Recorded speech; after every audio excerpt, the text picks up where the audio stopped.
বিসমিল্লাহির রহমানির রহিম সংযুক্ত করেছেন শহীদ রাষ্ট্রপতি জিয়াউর রহমান। মাত্র 3.5 বছর ক্ষমতায় ছিলেন।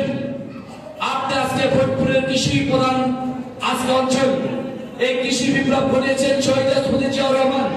সেলফ বিপ্লব ঘটিয়েছেন শহীদ রাষ্ট্রপতি জিয়াউর রহমান। তলাবিহীন ঝুঁকি থেকে উন্নয়নশীল রাষ্ট্রে পরিণত করেছেন শহীদ রাষ্ট্রপতি জিয়াউর রহমান। চাই আপনাদের এই কৃষি প্রধান মানুষের ভাগ্যের পরিবর্তনের জন্য কৃষকদের ভাগ্যের পরিবর্তন করতে হবে।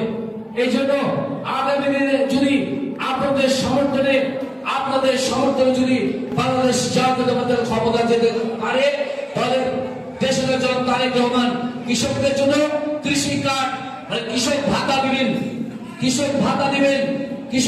দিবেন। সেই কার্ডের মাধ্যমে আপনারা খুবই অল্প মূল্যে সমস্ত কৃষি পণ্য ব্যবহার করতে পারবেন ইনশাআল্লাহ। তারেক রহমান পরিবারের যারা আমাদের মা বোনেরা রয়েছে, আপনাদের যারা মা বোনেরা আপনাদের স্ত্রী সন্তান রয়েছে, এদের জন্য ফ্যামিলি কার্ড দিবেন।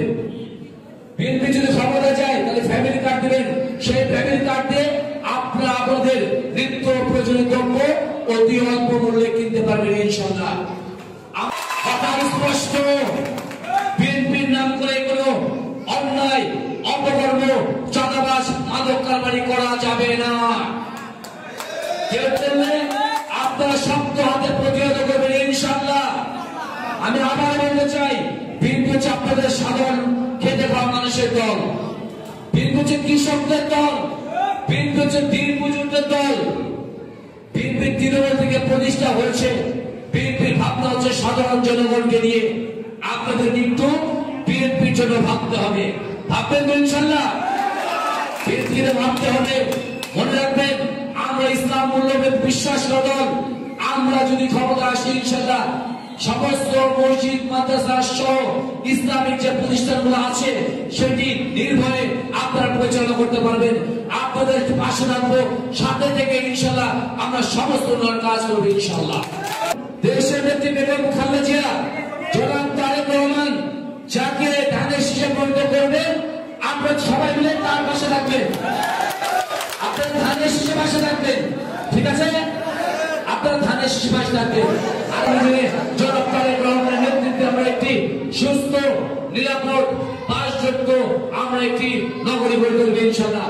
আর আমরা এর সাথে মাদক মুক্ত সমাজ করতে চাই। মানবের ভালোবাসা যেটা যুব সমাজকে ধ্বংস করে দিচ্ছে, আপনারা সজাগ থাকবেন। কাউকে মাদক কারবারির সাথে চলাতে দিবেন না, প্রতিহত করবেন। আমরা একটি মাদক মুক্ত সমাজ করবো ইনশাআল্লাহ। এই জন্য আপনাদের অঞ্চলে আপনারা সবাই মিলে বিভিন্ন খেলাধুলার আয়োজন করবেন। সামনে শীতের মৌসুম, খেলাধুলার সময় আছে। ফুটবল, ক্রিকেট সহ হাডুডু, লাঠি খেলা, আপনার সমস্ত মানুষ খেলাধুলার আয়োজন করবেন। যুব সমাজের প্রতি আমি আহ্বান রাখতে চাই, আসো আমরা খেলাধুলার মাঠে যাই, আমরা মাদক ছেড়ে খেলতে চাই। সকলকে আমি আবারও শুভেচ্ছা অভিনন্দন জানিয়ে আমি আমার বক্তব্য শেষ করছি। আগামী দিনে ধানের শীষকে বিজয় করার লক্ষ্যে সবার সাথে মাঠে দেখা হবে ইনশাআল্লাহ। সবাইকে ধন্যবাদ। বাংলাদেশ জিন্দাবাদ। তারেক রহমান বাংলাদেশে, আজ বাংলাদেশে সকলকে ধন্যবাদ।